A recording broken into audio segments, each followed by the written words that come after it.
Welcome everyone. Glad to see you on my channel. Today I will tell you about an unusual story, an amazing story about companionship and love. I wish you a pleasant audience. A nurse got pregnant by a vagrant she took off the street as her groom for an hour. Everyone laughed, and when a motorcade of jeeps stopped in front of her house, 19-year-old Dina was returning home in a bad mood. For a month she worked as a nurse in the clinic and could not get used to the situation in the department. The work itself was very routine. Every day the same thing. Human illness and suffering did not add to the joy, and the colleagues were unpleasant people with the eternal talk about the money, gifts, expensive thing, and about the human soul. Morality, sympathy, understanding never came up. Dinah hurried home because it was late. She stayed at work longer than usual, dreaming that very soon she would find a job to her liking and join a good team. It was late autumn outside, a gloomy, dreary time of year. She felt the same despondency in her soul. The last bus left long ago, and Dinah had to take the subway home. Walking down the steps of the underpass, she saw a thin guy in shabby, dirty clothes. He stood against the wall with his trembling hand outstretched, asking passers-by for at least some money. A bum, I guess, thought the girl. She herself grew up in a poor family, without a father. Her mother worked 3 jobs to make sure they lived as well as anyone else. Therefore, she felt sincere sympathy for the guy, especially since he had a pleasant face with regular features. Dina took a few steps toward the man, and when she got closer, she could see his face better. She thought for a second that she had met her ex-boyfriend, Lip, who she really liked. They had dated for a long time, but had broken up in a very painful way. Lip, Dina called out to the guy. He sort of looked up, but immediately lowered his eyes. He's just embarrassed to be here like this, thought the girl. By the way, she had secretly hoped for a reunion the whole time they had not seen each other. And there it was. Dina loved Lip, but her mother had decided otherwise. The perpetual grumbling that he wasn't right for her, the endless rebukes that the guy was supposedly poor, unpromising, and Lip left, mortally offended by everyone. What a meeting, Lip. I recognized you, and I'm so glad to see you, Dinah babbled. Young lady, you've got the wrong person. Unfortunately, I'm Scene. Scene is my name. The guy barely made it out of himself and turned away. Dina was still staring at him, brooding. What if I brought him home? To spite her mother and tell her that he was her fiance and that he was going to live with them now. Maybe after that she would stop interfering with her personal life and slipping her the right candidates, in her opinion. The idea was wild, of course, and Dinah was already imagining what a terrible scandal it would be at home. But for some reason she was in such a lousy mood today that she really wanted to carry it out at all costs. She bought a coffee and a bun and handed it to the tramp. He thanked her embarrassedly and greedily began to eat. Dina, meanwhile, began to ask him, Scene, how did you get here? Why aren't you working? Where is your home? The boy, terribly embarrassed, answered, Yeah, that's what happened. I don't want to tell you. My mother drank, my stepfather brought me here, he beat me to pieces. The house was nothing but ruins, and then they kicked me out. So I wander around. No documents, and without them I can't find a job. I sleep wherever I can, either at the train station or on a heating main like everyone else. Dina suddenly felt unspeakable pity for the poor man who by the will of fate was left with nothing. She immediately blurted out, Come with me. I'll feed you dinner, bathe you sleep. Only one condition. I tell my mother you're my fiancé. Otherwise she won't let me in. And you play along with me. Well, do you agree? And if you don't like it or get bored, you can leave at any time. It's not like anyone's stopping you. Help me, I really need it. My mother is so crazy about me, I don't have a place to live. She won't let me meet anyone, she doesn't want to. She keeps dreaming that I'll bring home a millionaire on a white horse." The stranger hesitated a little and then said, "And you decided to spite her, bring a bum." "Well, that's not a good idea, to be honest. Thank you for the offer. You have a good heart. I think I'll take it. I'm freezing in the crossing, to tell you the truth. At least I'll warm up a bit." The girl's spirits brightened and everything around her brightened up. She was an emotional person, living with feelings.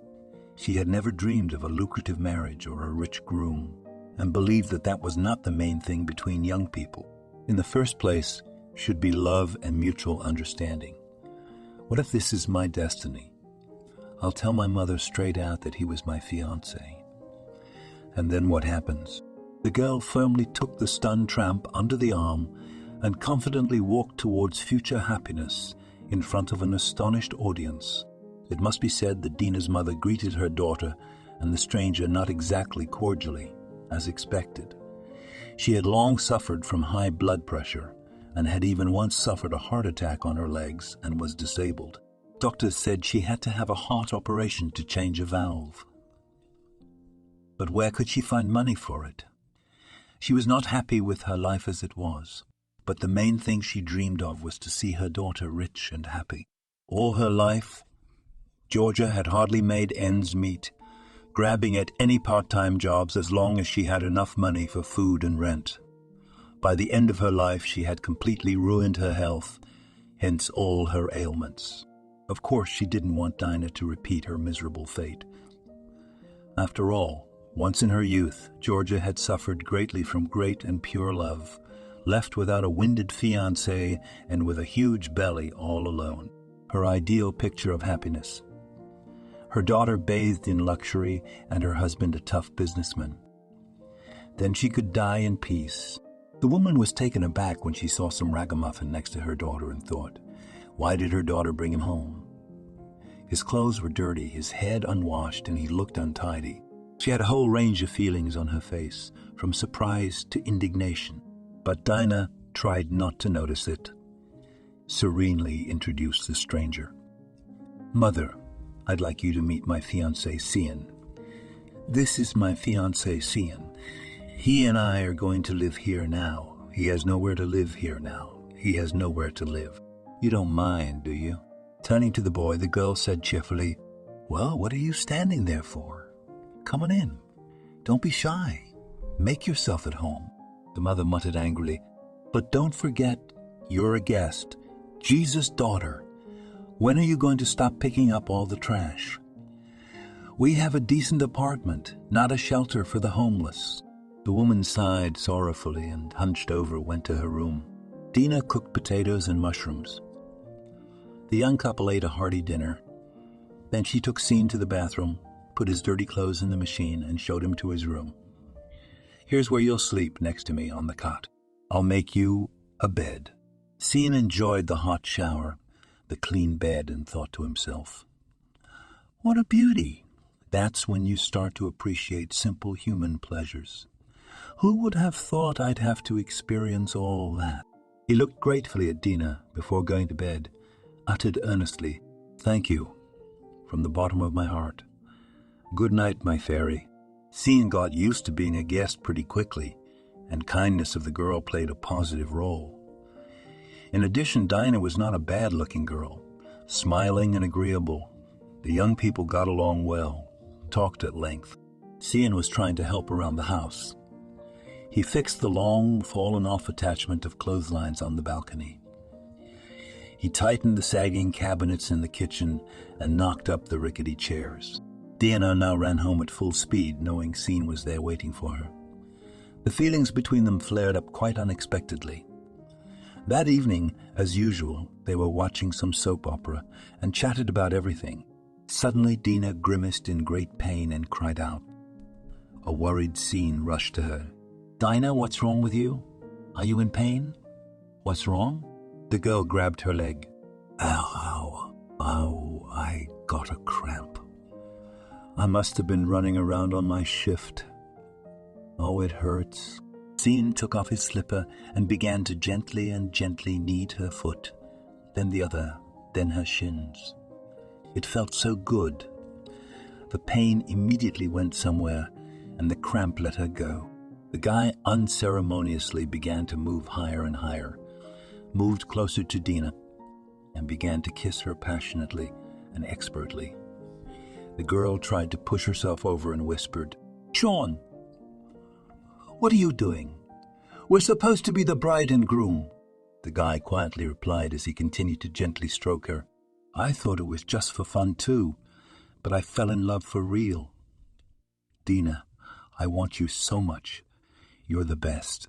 I've never met anyone like you. If you're against it, just say the word and I'll go right away." But it was too late. Dina had already completely lost her head, and both plunged into the abyss of passion, not noticing anything around them. The young people were absolutely happy, and even their mother's perpetual discontent did not irritate them at all. Cian was so in love with Dina that he could not imagine life without her. And nothing to say about Dina. She realized that she had found her happiness. This is it, true love. I'm so happy with him. Crazy. She tried to convince her mother, but she was relentless. "Daughter, what are you doing? What kind of future do you have with him? He's a tramp. He has no papers, no money, no house. What do you think? I don't want him here in a week." Even though Cian helped his mother in every way, took care of her, did everything around the house, and a man's hands were badly needed, the woman still hated him. She tried every time to pick on him and hurt him more. When Cian did not leave after a week, the pensioner decided to go for broke. While Dinah was at work, she told Cian directly to his forehead, "Be warned, fiance. Dina's a crazy girl. She's just fooling around with you. In fact, she has a fiance. He's just away on a trip abroad. When he comes back, he'll kill them both. Get out of here immediately if you want to live. Otherwise, I'll send a telegram to Dina's fiance today." The mother knew that she was taking a sin on her soul. She had slandered her daughter so blackly, but the desire to see her daughter with a rich man prevailed. The boy took the words seriously. He looked at the woman with eyes full of pain and suffering, then covered his face with his hands and wept silently. He did not want to believe what his mother had told him. Could it be possible that Dinah could have been so cruel to him when she had so assured him of her love? Could she have betrayed him? It can't be. His whole body felt like it was petrified. His legs didn't want to move. He could barely move and staggered out of the way, not even looking back. That day, Dina, as if by chance, had to stay for a day at work at the hospital because her shift was in the afternoon. But in the evening, a 5-year-old boy with severe burns was brought in and asked to stay until morning. Dinah called home and warned her that she was going to be gone for 24 hours. Her mother didn't tell her anything about kicking the ragamuffin out.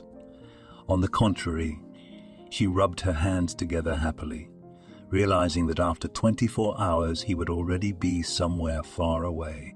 Cian wanted not to leave and wait for Dina to talk to her in person. The hard feelings literally sizzled his soul. He was digging in his thoughts, why and how it could happen to him. But then his self-esteem kicked in and he decided, "I'll go away. I won't trouble myself or her. Let them live as they wished. What am I to them? I'm just a bum."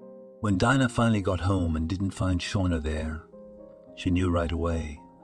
She started screaming at her mother, "Mom, why? I know you kicked him out. Are you doing this on purpose? I love Cian, okay? Where can I find him now?" My mother went on the defensive. "It's always my fault with you. Your tramp left on his own. I didn't touch him. I won't cry for him myself. Once you've fallen in love, you'll fall out of love. Maybe after the 3rd time you'll find a decent fiancé. How many times can you drive all kinds of trash? Who the hell did you marry?" Dinah was in shock. She understood that Cian could not just walk away on his own. Everything was going well. She sobbed. "I can imagine what my mother said about me. Where am I going to find Cian now? I can't do it without him." Hoping to find Cian again and explain everything to him, Dina turned around right from the doorstep and rushed to the passage where they had first met.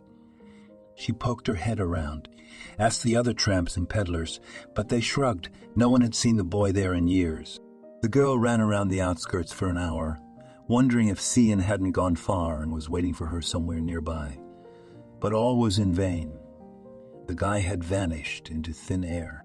She suddenly felt so hurt, too. Why did he do that? Why didn't he wait and talk to her properly? He said he loved her, but he just took off like that. So he wore her out and left her. It was pouring rain outside, and sharp gusts of wind were tearing the last of the clinging leaves off the tree. But Dinah didn't notice it at all. She wandered, unable to make out the road, drenched to the skin, and sobbed inconsolably. Maybe my mother's right, and I really am some kind of flawed person. Maybe my mother was right. Maybe I really am a flawed person. Maybe I don't give a damn about love. Who needs it when it's nothing but tears? You can't trust anyone. Our heroine was finally frozen, soaked and very sick. For 3 weeks she lay there with a high fever, in a fever, barely able to recover.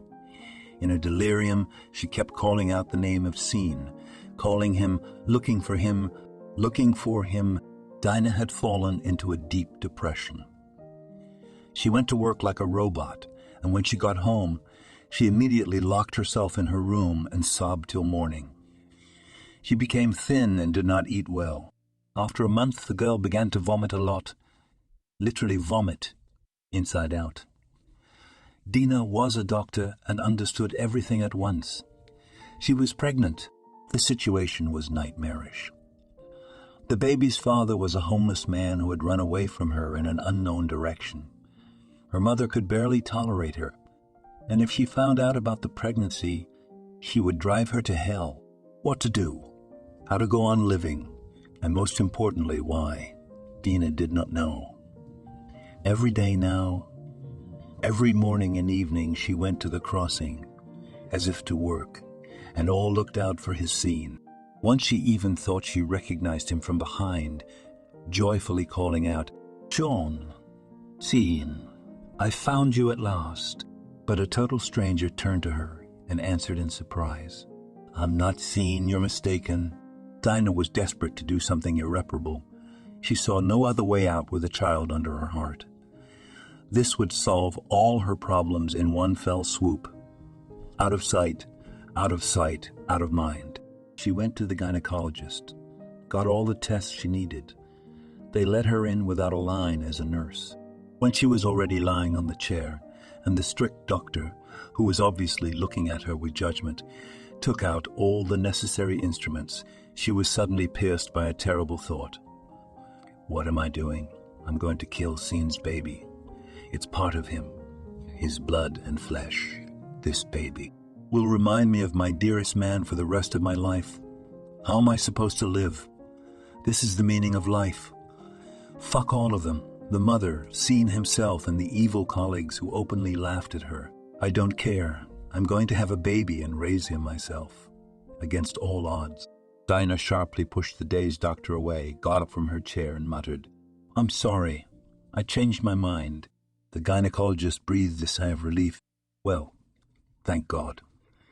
Come back in a week to me to get registered, but please do not delay." Dinah came home after her shift, and immediately the smell of fried fish hit her nose. He barely had time to clamp her hand over her mouth and run to the bathroom. She was gargling for half an hour. The alarmed mother listened under the door, suspecting the worst. She screamed, "Honey, are you sick? Are you poisoned? Open the door. It's not what I think, is it?" At last Dinah was relieved and, exhausted, stepped out into the hallway.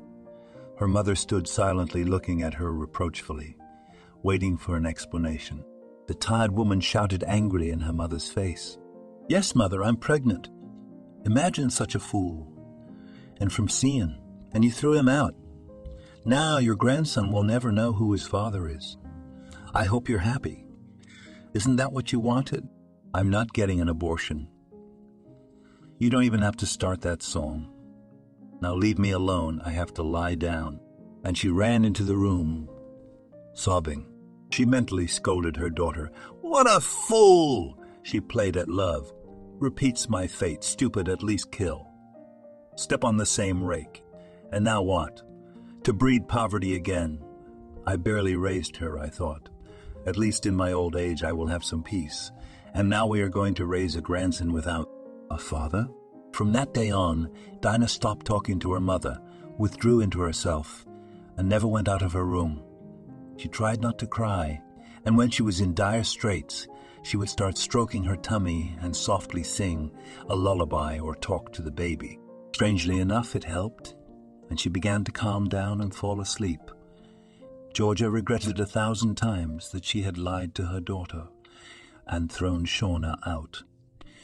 He really wasn't a bad guy. He wasn't a drinker. He was a good steward, and he loved DNA. It was obvious to the naked eye. She should have got her papers and a job, and she would have been a good husband and father to her daughter. And so what? Who should be ashamed to say that her daughter is pregnant by a homeless man who ran away somewhere? Oh, whoa. That's ridiculous. The neighbors will laugh. It was scary to look at Dinah. She constantly vomited, could eat almost nothing, at work won jokes and taunts. They say she frogged the child in the ham and brought, and who the father and herself does not know. Old nurses in particular were very sophisticated. They were scandalized and savored all the details, and all they had to do was give them a reason. I could hear it all behind their backs.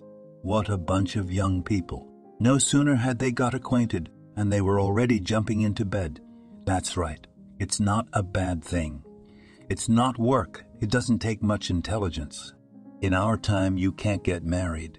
Dinah was angry and thought to herself, of course, in your time there was probably no intimacy. People appeared out of thin air, and no one was burned and no one was burned, and no one was abandoned. What a bunch of moralists. The only person who treated her well was that gynecologist Alex. He always cheered her up and calmed her down. Dinah could, unable to withstand the publicity, sometimes burst into tears right in the office. He did not chase her away, did not scold her, did not moralize, locked the door and calmly said, "How about some tea and chocolate? Or a pickle? I always have some for my own people. You, Dinah, are in such a position that you react very strongly to everything. And that's normal. Your hormones are acting up. Try to abstract yourself away from everything. Take more walks. Talk to your son. I assure you he hears and feels everything. You cry, and he feels bad there. You laugh, and he calms down in the womb. Believe me, when the baby is born, all those problems that seem intractable to you now will take a back seat. You will enjoy motherhood, and the rest is so unimportant. The situation you have, of course, not easy. But know that if you have nowhere to go or need any help, you can always call me. I'll drop everything and help. You have my phone number." After each such visit to the doctor, Dinah wanted to live again. 2 more months passed like that. Not a day or night went by that she didn't think of seeing. No matter how angry she was at him, she still loved him dearly. She could close her eyes, and there would be his hands, his lips, his smile. She scolded herself. Throw it away. Forget it. What an idiot. He left you and does not remember. He doesn't even care. If he really loved you like I do, he would have found you and let you know about him. And you've been playing around for months. What did you want anyway? You found him in the crosswalk, you brought him by the hand, and now you're the one who has to clean it up.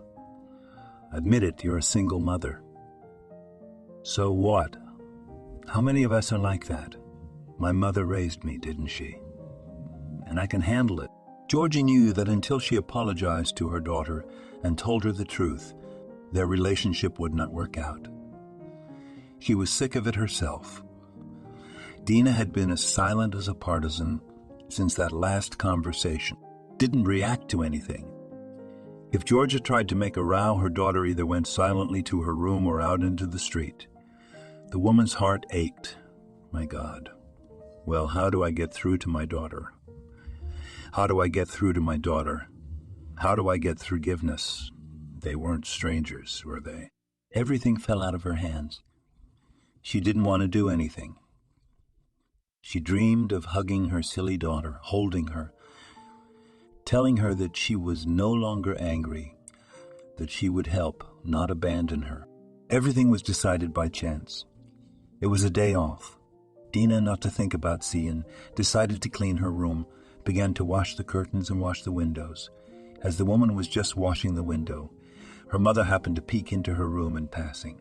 Georgia thought her daughter was trying to jump out and commit suicide, and they lived on the 5th floor.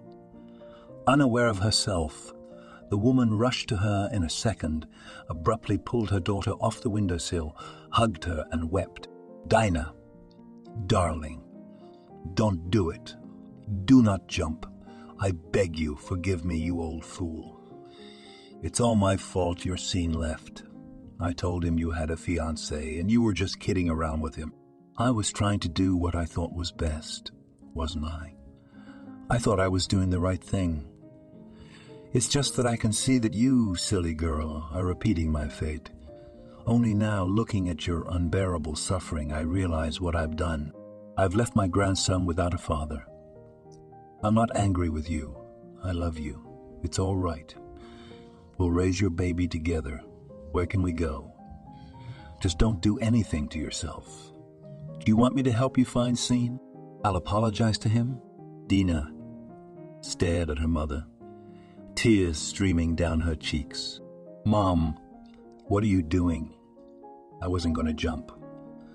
I was just washing the windows, but I'm glad that you confessed and told the truth. You know, I really hated you at first, and you have to admit, I did. But then I realized that if Cian really loved me as much as I loved him, he would find a way to see me, talk to me, and work it all out. And since he agreed to everything and silently left for good, well, good riddance. So don't beat yourself up. Thank you for your support. Now at least at home I will rest my soul." Mother and daughter embraced for the first time in a long time and cried.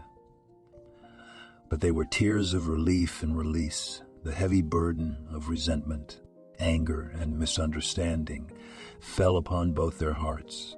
They even seemed to be breathing easier. Georgia bustled about, went to put the kettle on, and Dinah crunched a pickle with her sweet tea. The pensioner recalled that when she was pregnant with her daughter, she used to chew chalk wherever she found it. They both laughed. Now, Georgia, too, was preparing hard for childbirth. She pulled out an old, dusty sewing machine from her youth, rummaged in her trunk for a length of soft baize cloth, and began to remember her youth. Within a week, my mother had made diapers, undresses, and hats. She washed and ironed them and stacked them neatly. Dina came home from her shift and was stunned. She timidly took a tiny baby vest in her hands, unwrapped it. Tears of emotion came to her eyes. "Mammy, thank you. How nice. That's what the baby will be, this tiny little hands. Just like a doll. I cannot believe it." Mom sighed and replied, "Yes, my daughter. We'll take turns at night. At first it will be hard, but then we'll get used to it. Stroller and crib can be bought from hand. On the site you look. You'll get maternity pay. Enough for the first time. And then maybe I'll be with my grandchild. And you, what part-time job you find, or go to work early. It's okay. We'll get by." Dinah felt so much better mentally. Now she knew that her mother was with her. She supported her, and she could tell her what was bothering her. But still, as soon as evening came, Dinah would become sad, brooding. The tears would come up and squeeze. She remembered how she and Cian had sat cuddled up on the couch, watching a soap opera about the police, and then slept together. Snuggled up against each other, he gently stroked her shoulders. Her hair whispered words of love. Cian? How could it be? Where are you now? Maybe you wander around the world and forgot me long ago. How could you? I believed you, didn't I? You'll never know that you're about to have a baby boy in the world. These thoughts were going around in my head all the time, tearing my soul to shreds. But then something happened that shook the whole town and turned Dinah's life upside down. That morning, she had a premonition of some kind. Something was turning over in her soul. Her heart was fluttering. All the time she was mixing up everything on the shift and could not understand what was going on with her. She almost mixed up the tests on the patient, or almost took the wrong patient to X-ray. The head nurse yelled at Dinah all day long. "What's wrong with you? Pull yourself together after all. What will happen before maternity leave if now you're already in the clouds? Think about work." When Dinah came home from her shift, a motorcade of several fancy black limousines pulled up to the house. Georgia was just watering the flowers on the windowsill, and she was surprised. "Look, daughter, what big shots came to see someone? I've only seen cars like this in the movies. I wonder who it's to. It seems that no rich people live in our house." Suddenly the doorbell rang. Surprised, Georgia went to open the door. On the threshold there were 3 bodyguards and one respectable, stylishly and expensively dressed young man. He smiled and asked, "Good afternoon, Georgia. Is Dinah at home? May I come in?"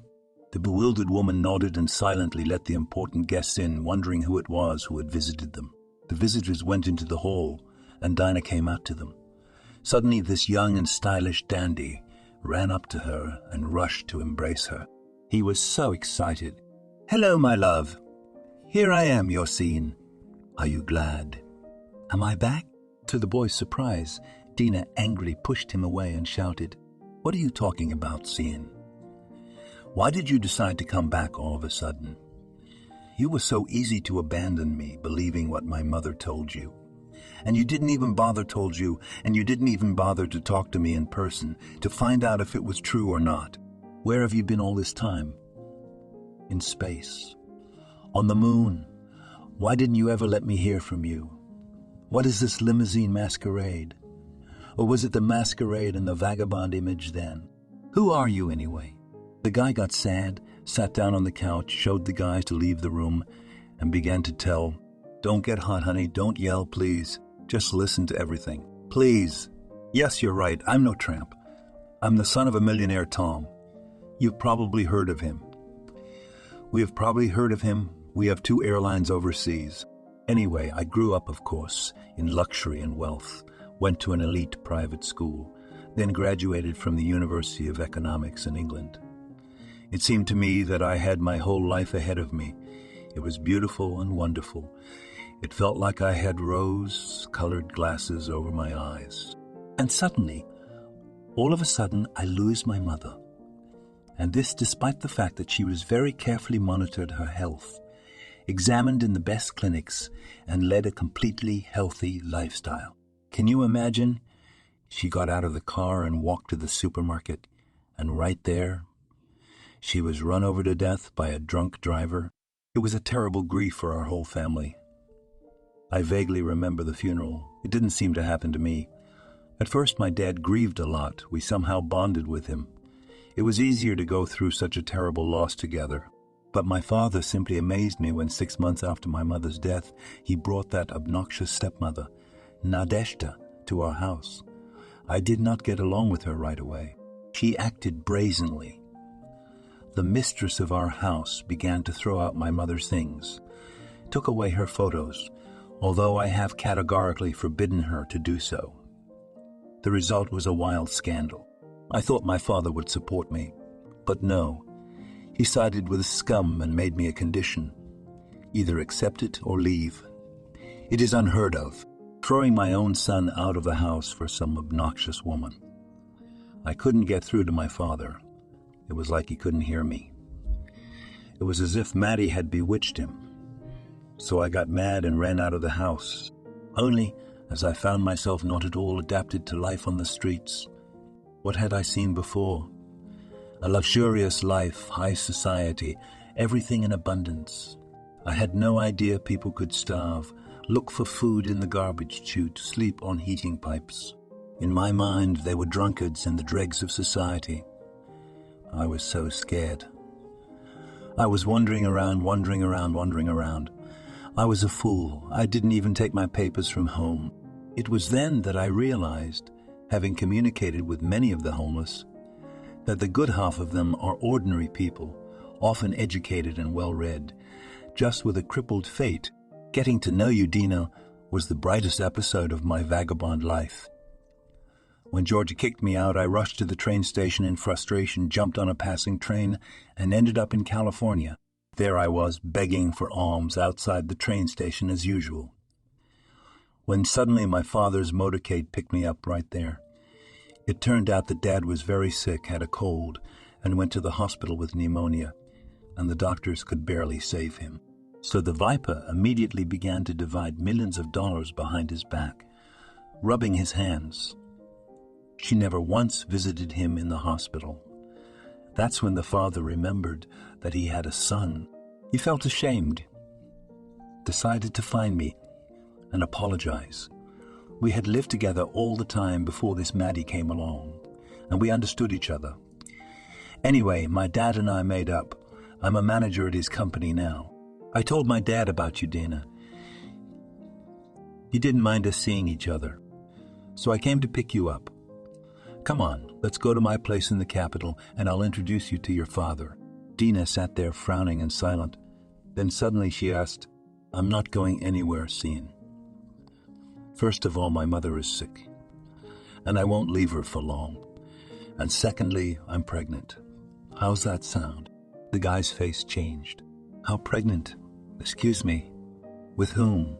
Dina couldn't stand it, slapped him across the face and shouted, Idiot! From my fiance who was supposedly with me. Isn't that what you're implying? So you believe that I'm a whore? Sleep with anyone, right? Go to hell then, go to hell then. Go to hell then, go away with your millions. I hate you. Dinah ran to her room in tears. Furious Scene jumped up too. Oh, so? Fine. Goodbye, you're hysterical, aren't you? The whole procession departed. Georgia was clutching her heart, realizing that it was her stupid words that had set off the whole cheese fight. She was the one who had planted the seeds of doubt in Scene's head, and now to make it right. They could see that they loved each other, and yet they fought as if they were enemies. 2 weeks passed. She cried day and night and scolded herself. Why did I do this to him? He came back, and I punched him in the face. Oh, I'm a fool. All because of my stupid pride. I should have pressed him, kissed him, told him how much I loved him, how much I loved him, how much I missed him. What did I do? Now for sure. The end. There's no way. Georgia thought long and hard about how to right her wrongs, and she made up her mind. She found out through acquaintances where that Tom lived and began to pack for the trip. She lied to her daughter. Dinah, I'm going with Aunt Kathy to the next town, to the hospital. She says some medical experts are coming there, a professor. I'd like to have a consultation with him. Maybe I can avoid an operation. I'll show him all my tests and see what he has to say. Sure, go, Mom. Can you do it by yourself, or should I come with you? For support. Georgia waved her hands. What are you doing, daughter? Where with your toxicosis to go so far away? It'll make you sick at every turn. No, you stay home. Rest, take care of my granddaughter, and do not cry endlessly. It breaks my heart to look at you. The capital stunned the old woman. With great difficulty she found Tom's country mansion, having spent her last savings on an expensive cab. It was evening outside. There were dense forests all around. Georgie was scared. What if they chased him away? How would he get home afterwards? There was no money left at all for the way back, and it was a good 3 kilometers to the public transport stop. The woman knocked on the gate. There were huge dogs barking in the yard. From the guard came out of the booth and reluctantly asked, Who do you want? Is this the right address? Georgia, with more air, answered, Mr. Tom, or his son, Cian. I have important business with them, a personal matter. Tell him so. The guard radioed the owner. Tom, There's an old lady here to see you. She says it's personal and important. May I come in? The other end of the line heard, "Let her introduce herself. Who is she?" "I do not know any women." The pensioner said, "Georgia, I'm Dina's mother, Cian's fiance. Tell me I'm not going anywhere. I'll freeze here till morning, and I'm not leaving until they talk to me." The guard gave all this to the owner, who replied with a sigh, "All right, take her to my office." "I'll be right down." Georgia stepped uncomfortably into the luxuriously furnished office. Behind the desk sat a strict, imposing man with glasses. He gestured for her to sit down. Then he coughed and asked, "So, madam, what brings you here? Who did you say you were?" I did not quite understand the guard's words.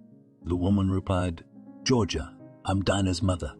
You see, about 4 months ago, my daughter brought home a vagrant. Said he was her fiancé, named Cian, and he was going to live with us. Well, of course I didn't take it kindly. Dinah is a homely girl. She's only had one boyfriend before this lip, and that was a year ago. She's a good girl. Works as a nurse at our local hospital. Anyway, I digress. Of course, I was totally against this relationship. Dinah and Cian had a terrible love affair with all the consequences that it entailed. Everything was working out for them, and I took it and ruined it with these hands. I couldn't stand the fact that my daughter, a smart and beautiful girl, got mixed up with a bum. I myself have lived a hard life. I did not want the same for my daughter. And now Cian has doubts. I don't know what to do. We don't want anything from you, don't you think? We can take care of the baby ourselves. But I'd just like to ask your son's forgiveness and explain to him that what I said was a lie. Dinah is not and never has been with anyone. I'm sorry that two loving hearts are fighting over me. That's all. I pity my grandson, too, for he won't know his father. Tell that to Cian, please. And if you could take me to the train station, I have to go home. Dina does not know that I went to you. Will worry, and she cannot. The man took off his glasses, twirled them in his hands, then answered, "What a piece of news. So I'm going to be a grandfather. Look at Cian. He's got a knack for it, doesn't he? All in all, the picture is clear now, more or less. I thought he was the one who was grimmer than a cloud. Don't worry, I'll talk to my son. The chauffeur will take you straight home. It's only an hour in a good car." Georgia sighed with relief. "Thank you for not kicking me out, listening and understanding. You can tell you're a calm and sensible man. Not like all of us. First we make a mess, and then think." With a light heart, Georgia drove home. When Cian arrived from work, he was so tired that his only thought was to fall down and go to sleep, but no such luck. His father was already waiting for him in the hallway. Cian remembered that look of his father from childhood. His eyebrows pushed back to the bridge and his glasses on his luba. It meant a serious conversation. And so it was. Tom said to his son, "Let's go into the study, son. We need to talk." Cian sighed and grudgingly followed, wondering what he was in for this time. As soon as the office door closed, his father started strictly, "What's going on, Cian? It turns out that my son is a scoundrel, and I know nothing about it." Cian opened his mouth at this turn of events. "What are you doing, Dad?" "What did I do? The company is fine. The contracts are fine. I spent half a day today double, checking everything. What's got into you?" The man got even angrier. "So, son, her name is Georgia. A woman came in today crying, begging your forgiveness. Told me you got her daughter pregnant. What's that supposed to mean? If it's true, why are you hiding in the bushes? What kind of man is that?" Cian immediately fell down and frowned. "I don't know, Dad, what to do. You see, Dinah, she's good. Kind, I love her very much. She helped me the other day, gave me shelter. Otherwise, I would have frozen up there in the underpass. But she's got a mother. She's a snake. She kept buzzing in my ear that I wasn't her type. And then she kicked me out, said that Dinah was with me for fun. And so she has a fiancé, so I took offense. And when I decided to come to Dina last week to make up with her, instead of being happy and hugging me, She got in my face. Is that normal? And for what? For a simple question. Who got her pregnant? Well, I have to be sure that it's my child. You never know. Father shook his head. Oh, seeing you stupid head. I'd love to punch you in the face right now, too. First of all, how could you blindly believe a woman's gossip and not double-check it? You should have waited for Dina and talked to her straight. Secondly, think about it. What would 99% of the girls do when they found out that you were the son of a millionaire? They'd be all ivy and crawling just to have you around, wouldn't they? What about yours? She slapped you in the face and threw you out. Did she? What does that tell you? That she doesn't care about your money or your status. The truth is more important to her. If she's not afraid to bring a bum home against her mother and fall in love with him, it's for real, you know. And you're starting to doubt her. Cian's gone completely downhill. It's true. Why didn't I think of that? I'd already eaten myself up, eaten from the inside out. I'm so in love with her, and I'm jealous. I don't even know who I'm jealous of. I feel so bad without her. You know, she's like my own person. Ever since I met Dina, I don't want to look at anybody else. What am I going to do now, Dad? She's too proud to forgive me, I guess. Tom laughed. You fool. Her mother said that your fiance is howling day and night. She does not want to see anyone. She washes her eyes with tears. And you, she won't forgive you. Just have a heart. Talk with her, sincerely embrace her, ask her to marry you. No woman would refuse such a thing. What are you trying to do? Deprive your grandfather of his grandson? Encouraged Cian bought a bunch of scarlet roses, a huge cake cherami, which Dinah had longed to try, and rushed back to her house. He timidly rang the doorbell. Dina's mother came out. She looked very bad and staggered a little. The boy said hello. Good afternoon, Georgia. Is Dina home? I need to talk to her. The woman suddenly cried, Hello, Cian. They took Dinah to the hospital like half an hour ago. They took her away in an ambulance. She had a bad stomach ache and she was bleeding. Oh, that's a shame. God forbid a miscarriage. It's all her nerves. She's worn herself out. I wanted to go with her too, but the doctor talked me out of it. My blood pressure skyrocketed to 200. I'm lying down. I'll go and see her tomorrow morning. I hope it's all right. I'll never forgive myself. Cian went pale and changed his face. Cretin, you idiot. It's all my fault. What hospital? Dictate the address, quick. The guy went flying at full speed, not knowing the way. When he got to the emergency room, the nurses were stunned. It wasn't every day that Tom's own son came to see them. They often saw Cian on billboards and magazine covers, and they recognized him immediately. The boy almost shouted, What room is Dina lying in? What's the matter with her? Where's the doctor? She's my fiancée. The staff ran and scurried about, trying to calm Cian down. He came out of the resident's room, tired old doctor, and said sternly, What are you doing here? This is a maternity hospital, not a bazaar, by the way. Dina in room 5, the situation frankly critical. She's on the verge of collapse. There's a lot of bleeding. We're doing everything we can. Are you the father of the baby? Can you give blood? It would really help her right now, since she's losing a lot of blood. Cian nodded his head. Yes, anything. As long as Dinah and the baby are okay. I'll pay for any and all expensive medications. I'm begging you, just let me see her for a second. I need to tell her something. When she hears it, things will get better. I assure you. The doctor was about to say he shouldn't, but he looked into the guy's eyes full of pain and despair and changed his mind. Okay, just a few minutes, and I'll wait for you in the manipulation room. Cian quietly entered the room. Dina lay frightened and pale as a sheet and seemed to be barely breathing. The medics were bustling around her, administering shots and a drip of medicine. The guy walked up to her. got down on one knee and whispered, "Hello, my little tit. Forgive me, fool.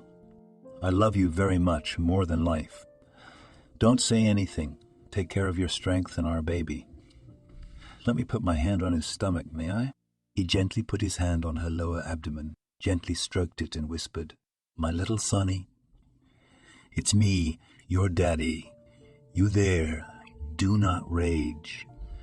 Your mother and I love you and are waiting for you. We need you right on time, strong and healthy." A nurse came through the door and gestured for us to go. Sean kissed Dina tenderly and went out, and something unimaginable was going on in her soul. An hour ago, she had wanted to die, and in the main she did not care what would happen next, and now everything inside was filled with warmth, happiness, and incredible light.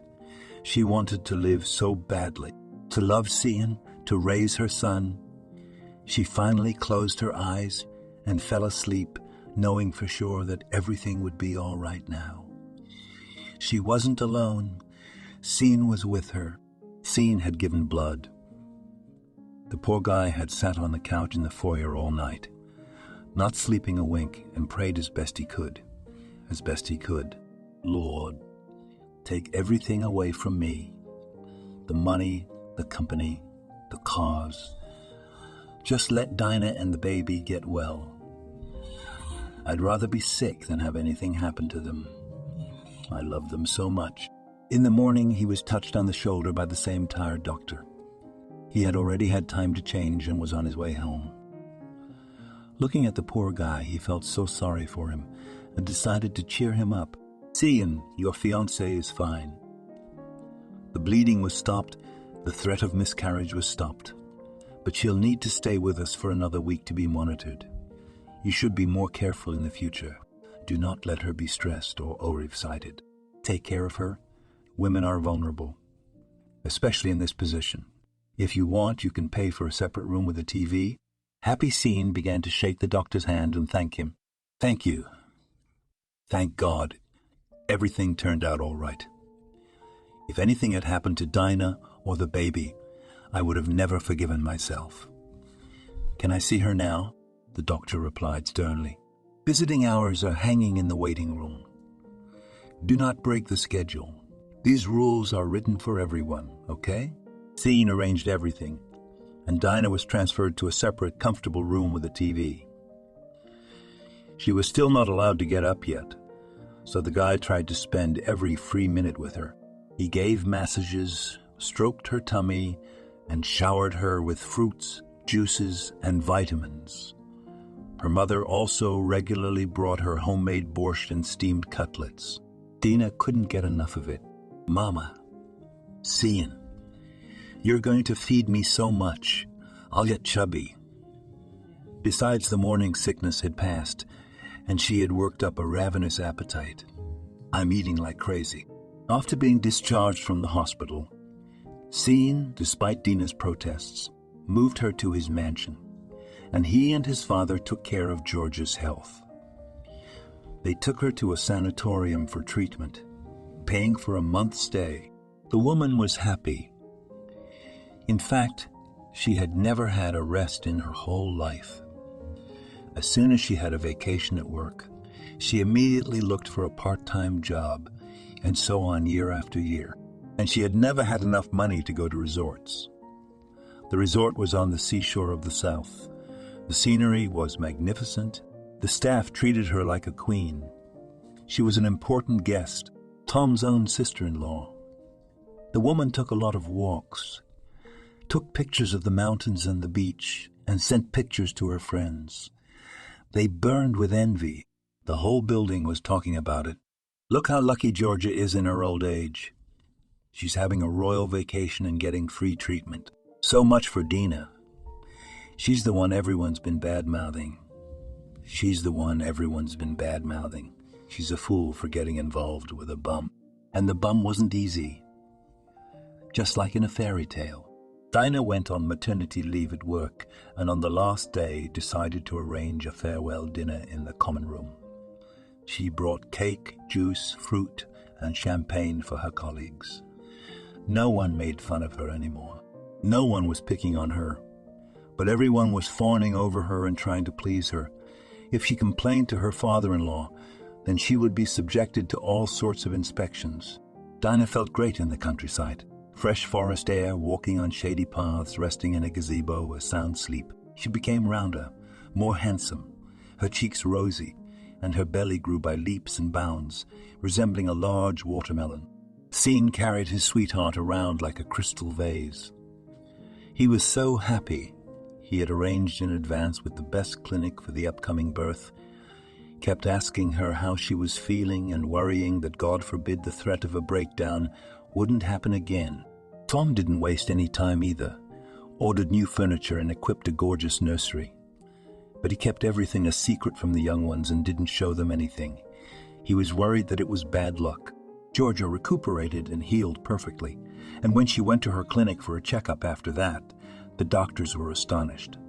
So much improvement in all her vitals. The doctor was amazed. "Georgia, you could get married now. What was the name of the sanatorium? I will recommend it to all my patients." When Dinah went to the last ultrasound with her lover before the birth, they were in for another shock. Alex, smiling slyly, began a conversation. "Dina, I see that you have a personal life." "Is all better." "Is it your husband? You look well. Phew. The woman glowed. "Yes, this is Sean, the father of my baby. We're doing great." Alex continued, "Then I have amazing news for you, young men. Sit down just in case." A frightened Sean jabbered, "Is it the baby? Tell me, don't take too long. You have twins, a boy and a girl." "Congratulations." Dinah opened her mouth. "How are the twins? I had 3 ultrasound scans during my pregnancy, and you didn't say anything about twins. How could it be?" Alex continued, "I saw everything. I just decided not to scare you for a while. I mean, if I had told you about it, would you have agreed not to terminate the pregnancy? You were scared and crying all the time, weren't you?" Sean jumped for joy. Wow. 2 babies at once. That's great. We'll shoot off right away, and that's it. Right, Dinah? At least it will not be boring. A shocked Dinah replied, "That's right, and everyone." And I was thinking, what is it that my kiddo's so rampaging? And the stomach is already like 2 watermelons. And it turns out there are 2. Am I even going to give birth to them myself? Or will I have to have an operation? The gynecologist laughed. Well, here we go. The usual women's fears. Of course you will give birth by yourself. All your indicators are normal. Your pelvis is wide. We can handle it, don't worry. You just have to go to the hospital a week earlier. As in the case of twins, labor is often premature and rapid. Everyone at home was shocked. Georgia secretly crossed herself and thought to herself, "God, it's a good thing Dina and Sean made up. I can't imagine how the 2 of us would have pulled 2 babies together." A happy Dina snuggled up to Shauna and replied dreamily, "See, when I first saw you in the crosswalk, I somehow thought, this is my destiny. Oh my God." And I was right. Sean kissed Dina and answered, "I've thought about it so many times too. If I hadn't fallen out with my dad and wandered off in the underpasses, we probably never would have met. I don't regret that we met. My only regret is that I was such a fool and made my bunny so worried that we almost lost our babies. I'm sorry again. I know for sure now, no matter what the circumstances, we should always sit down and talk. We still have a lot to learn as our family has just formed, but we have our whole lives to do it." Dina barely made it through her pregnancy. By the end, she couldn't see anything beyond her nose behind her huge belly. When they took Dina to the hospital, Sean couldn't find his feet, pacing the hallway, wringing his hands and worrying, and Georgia praying too. Looking at his daughter-in-law's huge belly, Tom couldn't understand how women could give birth at all, especially 2 at the same time. Luckily, everything went perfectly. Dina insisted that only Alex deliver the baby. She trusted him 100%. She knew he wouldn't do a bad thing. When she was handed 2 squeaking babies in her arms, completely wet and exhausted, she even cried from happiness. So strong were the emotions. At that moment, Dinah felt like the happiest woman on the planet. Alex leaned over to her and said slyly, "Do you remember what I promised you? That when you become a mommy, you will be so overwhelmed with happiness that all other problems and difficulties will become so small and unimportant. So am I right?" Dinah smiled blissfully. 20% right. Thank you, Alex, for everything. You're more than a doctor. You're like a father to me during this time. Thank you so much. We had a full house at Betty and Archie's christening.